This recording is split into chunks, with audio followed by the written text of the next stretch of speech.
நான் காலைல எழுந்திரிச்சோன்னா முதல்ல போயிட்டு அகஸ்தியரை தான் வழிபடுவோம். எந்த ஒரு இதாலும் அகஸ்தியரை வழிபட்டுட்டு தான் மற்ற மற்ற விஷயங்களை நாங்கள் பார்க்கவே ஆரம்பிப்போம். இப்போ நாடி ஜோதிடம்னு பார்த்துக்கிட்டீங்கன்னாக்கா, நாங்கள் நாடி போய் அது இன்னொருத்தர் தேடி போய் நாங்கள் பார்த்து கொடுக்க மாட்டோம்.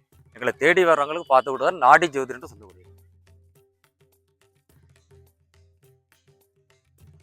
எனது வைத்தீஸ்வரன் கோயில் தான். அடிக்கடி போயிட்டு வைத்தீஸ்வரன்ல போய் தரிசனம் பண்ணிட்டு வரோம். ஓம் நம சிவாய சிவனுடைய மந்திரத்தை தான் உச்சரிப்போம்.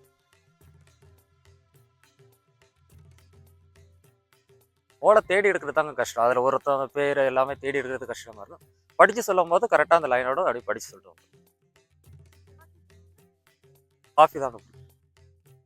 அதிகமாக நான் சினிமாவுக்கு போகிறது கிடையாது.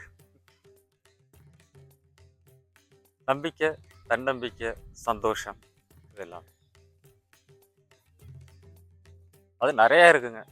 அது பார்த்துட்டு நிறைய பேர் திருப்தியாக இருக்குது, நல்லா சந்தோஷமாக இருக்குது. பார்த்ததில் மன மகிழ்ச்சி சந்தோஷத்தோடு போகிறேன், போயிட்டு திருப்பி வரேன்னு நல்ல ஒரு சந்தோஷமாக சொல்லிட்டு போகிறோம்.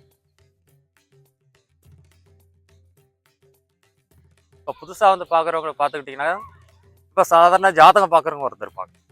அவங்க வந்து பார்த்தீங்கன்னா கணிச்சு சொல்லுவாங்க. இது நாடி ஜோதிடங்கிறது பார்த்தீங்கன்னா சித்தர்கள், அதாவது அகஸ்திய மகரிஷி எழுதி வைக்கப்பட்டது. அப்போ இந்த சித்தர்கள் எழுதி வைக்கப்பட்ட பிரகாரம் நல்லபடியாக அவங்களுக்கு நடந்துட்டு இருக்கிறதுனால தான் இந்த நாடி ஜோதிஷம் வந்து பார்க்கவே வர்றாங்க. அவங்களோட நம்பிக்கை அது.